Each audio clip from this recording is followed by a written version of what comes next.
Occasionally, we talk about the outlook of the upcoming hurricane season. But I just want to show you a couple of different extremes we can have across the North Atlantic. This first example is from 1983. This was the slowest start and the lowest amount of activity in the tropical Atlantic ever in our record books. It was also the strongest El Nino on record, so no surprise there. Strong El Nino, high wind shear, low amount of hurricanes. So there were only four tropical storms and 3 hurricanes this year, and the first tropical storm wasn't named until the middle of August. But in this 1 year of very, very inactive amount of activity, we had 1 major hurricane, and it was Hurricane Alicia. And it came onshore and made landfall in the Houston-Galveston area.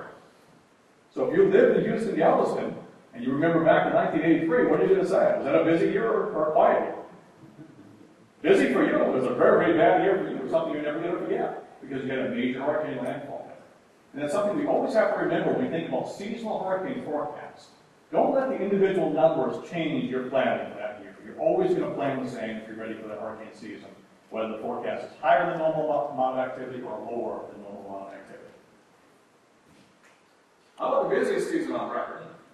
I think we all remember this season, just a few years ago. 2005. It was a neutral year. It was warm North Atlantic Ocean waters. It was during that phase that began in 1995 of warm Atlantic Ocean. It was the year of 28 tropical storms, the year we ran out of names. There's only, I think, 24 names on the list. There's a few letters of the alphabet that aren't used for naming in the naming convention. We had to go to the Greek alphabet, alpha, beta, and gamma, and so on.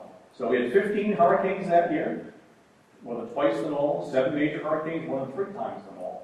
So a very, very active season, and of course many, many landfalls, and Hurricane Wilma affecting the local area of Florida here for us. Let's look at 125 miles of Cape Canaveral, and let's look back over the last several decades. These are storms that move within I believe a 60 or 70 mile circle, or radius of Cape Canaveral. And these are the storms that move through that circle. And in recent years, we all remember Charlie, Francis, Jean, and Wilma, but we're never going to forget those names. But we look back even before that, and we had Hurricane Irene back in 1999. Anybody remember Irene? It was a borderline hurricane. It was a very strong tropical storm, right at hurricane threshold, right about 70 miles an hour when it passed by our area. Produced some flooding rainfall and some pretty strong winds right along the coastline. Then we go back beyond that, Hurricane Irene, back in 1995, made landfall around Vero Beach. It was a Category 1 storm. Produced a lot of flooding in some areas of Brevard County, produced some tornadoes across the area. And we go back to that in 1979, Category 1 Hurricane David moved right up along the east coast of Florida. The western eye wall stayed onshore, the eastern eye wall, the strongest part of the storm, stayed just offshore. But it scraped the entire coastline there, as you see, moving up the coast. So even if we discount the last couple of years, things have been fairly busy here over the last 1 to 2 decades. Now let's take a look at the historical context of hurricanes. Let's look at the month of June on average. What should we expect for hurricane activity? The most likely areas close to the North American mainland, and this is because the initiation of hurricanes this time of year are those cold fronts that drop down from the continental U.S. down to the Gulf of Mexico, Florida, stall out. And we have that pre-existing disturbance, which is the cold front. Thunderstorms develop on the cold front, and storms tend to develop close to home. If they develop close to home, we tend not to have a lot of intensification, because there's not a lot of room for that storm to become strong if it's near the coastline. As we get into July, again, still developing fairly close to home. We still have development on a cold frontal boundary as the seedling of the development mechanism. We start to see a few more storms develop out of the eastern Caribbean. When we get to August, things start to ramp up now, especially the second week and beyond of August. A lot more development expected over the Caribbean Sea itself and further east out towards the continent of Africa. But development can happen in many, many places of the Gulf of Mexico and the Western Atlantic and Caribbean Sea. September is our peak month for hurricane activity across the Atlantic. Development can happen just about anywhere across the basin, and some development can happen right off the coast of Africa. This is typically when we see our Cape Verde type storms form, right off the coast of Africa. And again, they have 7, 8, 9, 10 days to develop and strengthen before they get to the U.S. coastline. October, things stay still pretty busy. This surprises some people because October the land temperatures begin to cool down, but the ocean temperatures lag behind from 4 to 6 weeks, ocean temperatures stay warm. They retain that warm temperatures over the ocean. So it takes a while for those ocean temperatures to begin to cool down, and conditions still stay favorable for tropical storms and hurricanes. The interesting thing about October for Florida is the wind flow, the steering flow pattern for the atmosphere begins to change from a summer pattern, which steers from east to west, and a winter pattern, which tends to steer from west to east. So in October, the steering flow pattern is generally from south to north across the deep Caribbean. And the most likely area for something to develop is between the Yucatan Peninsula and Cuba. And if something develops there and taps that south to north steering flow, it's going to end up impacting Florida. So October is the most likely month for an impact across the state of Florida from a tropical cyclone. Now, these aren't the ones typically that are the big hurricanes. Those are coming in from the east during late August and September. But during the month of October, they're coming from the south. They tend to bring heavy rainfall. Maybe the winds aren't being such a big issue. Maybe the storm surge isn't such a big issue. But we still could have significant wind issues, and we could have significant rainfall issues and tornado issues. And then November. November starts to have a decrease of activity quite substantially because the waters now are cooling down, and the wind flow pattern is shifting to that southwest and northeast steering pattern. So if something forms during the month of November, they tend to move away from the state of Florida. Let's look at the return period, or how often we can expect a Category 1 storm to affect the U.S. coastline. So this is just looking back over the past history of hurricanes. If we move forward in time, about once every 7 years, we can expect a hurricane to come close or make landfall along the Brevard County coastline, Indian River County coastline. By the time we get down to St. Lucie and Martin counties, about once every 5 or 6 years. Look down to the Miami area, Key West, about once every 4 years. And look up to Jacksonville, about once every 11 years. And the interesting thing is, if you look at, say, let's look at Miami, Key West, 4 years. Look up to Cape Hatteras, 5 years. And up to Cape Cod, Massachusetts, 11 years. Now look in between those values. Look at Delaware, 35 years. Look at Charleston or Savannah, 11 to 14 years. Look at Jacksonville, 11 years. Why the difference along the coastline like that? Well, most storms tend to recurve, so they're coming from the Atlantic, they're curving near the U.S. coastline, they tend to follow close to the U.S. coastline, and then move up towards the northeast. Well, if you look at the geography of the United States, any geography that protrudes out closer to that recurving hurricane is going to have a higher chance for impact. So the areas that protrude out, like Miami, like Cape Hatteras, like Cape Cod, are going to have a relatively higher value than the areas north and south of that the coastline is actually moving inland, away from the Atlantic Ocean, or away from that recurving hurricane track. So about once every 7 years. So we're statistically about due this year. What about for a major hurricane, Category 5? Category 5 is really interesting, because if you look at, again, at the Key West, Miami area, the reoccurrence for that statistically is about once every 33 years.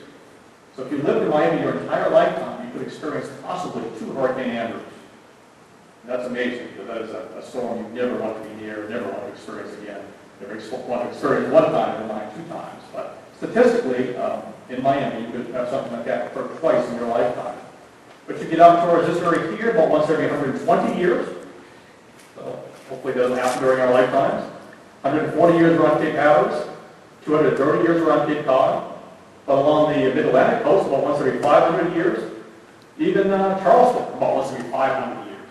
So a very, very diverse and changeable value when you look at 33 years in Miami to 500 years around Charleston or Savannah.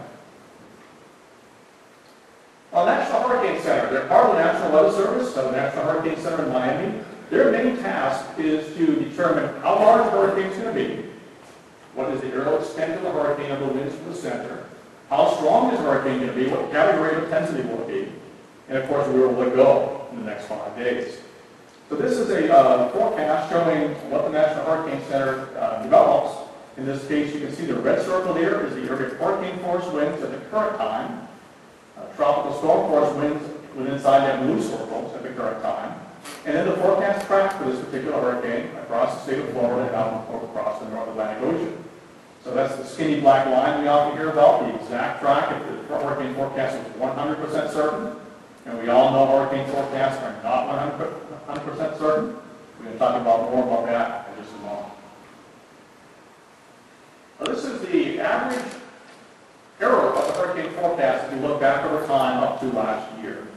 The one-day average error is shown in red, the two-day in green, and the three-day in orange. So what this means is this is the center, this is the position where the National Hurricane Center says the center of the hurricane will be 1, 2, and 3 days from now, and where the storm center actually turned out to be 1, 2, and 3 days from now. And if you look at the trends on all three of those forecasts, the 1, 2, and 3 day forecasts, all of them show a pretty significant downward trend, or improving trend, of the accuracy of those hurricane forecasts over the last couple of decades. And if we just take a comparison, a 5-year average from the early to mid-90s to the last 5 years, you'll see that the 24-hour error has decreased from 102 miles down to 50 miles. The 48-hour error has decreased from 179 miles down to 88 miles. And the 3-day error down from 282 miles to 134 miles. So all those values, all those errors have been cut in half over the last 2 decades or so. And if you also look at the trend of those lines, look, for example, at the 3-day trend. It's showing the greatest improvement. Well, the 3-day trend shows the greatest improvement because it was actually the lowest value, the greatest amount of error, because it's 3 days out of time. So the further out of time, we can show a better improvement as we go forward because there's more room for improvement than a 1-day forecast, which is pretty good to start with already. So as mentioned earlier, hurricane watches are now issued 48 hours in advance, and hurricane warnings are issued 36 hours in advance of those conditions expected on land. And the reason we're able to do this is because of the improving accuracy of those hurricane forecasts. So as we improve the accuracy of the hurricane forecast, we can provide more lead time or more advance notice to be ready to prepare for those hurricanes. Forecast uncertainty is probably the biggest dilemma we face every time we make a forecast. And that's true for day-to-day thunderstorm forecasts, to certainly the hurricane forecasts. This graphic shows an average of a plot of all the different tracks, or all of the computer models for one particular hurricane. So in this example, a hurricane is off the bottom right-hand side of the screen. It's down in the Bahamas at this time. And these are all the different computer models that forecast where that hurricane should go in the future. They take into account the current state of the atmosphere and how the atmosphere should change over the coming days. All the models are similar in that aspect, but they're all different in terms of the amount of physics and the amount of data they pull into those particular models. And just as an example, if you look at this particular model, and we say, okay, which one of those tracks do you think is going to be the best for this particular situation? If you're the hurricane forecaster. Well, the first thing you'll notice is there's 2 tracks that come up towards the Keys and make a shift down towards Savannah, Cuba. That could happen sometime, but in this particular situation, we knew that was unlikely, very, very unlikely. So we can discount those 2 tracks. And now we're left with the rest of them up there, which basically show 2 camps. One camp brings all, the hurricane makes landfall across the peninsula of Florida, and moves up to the northeastern Gulf of Mexico, and then makes the second landfall in the northeastern Gulf. And the second camp of models brings the hurricane up from central Florida and cruises up offshore to the Carolinas. So our job as a hurricane forecaster, first of all, is to decide which one of those 2 possibilities is most likely. So we look at all the computer models, we try to determine which is best. We use our forecaster expertise, we use our past current history of hurricanes, and we try to pick the best one. In this particular situation, the landfall over the peninsula of Florida turned out to be the most accurate forecast we thought at that time. So we can push out all those other tracks all the way and just look at those tracks over Florida.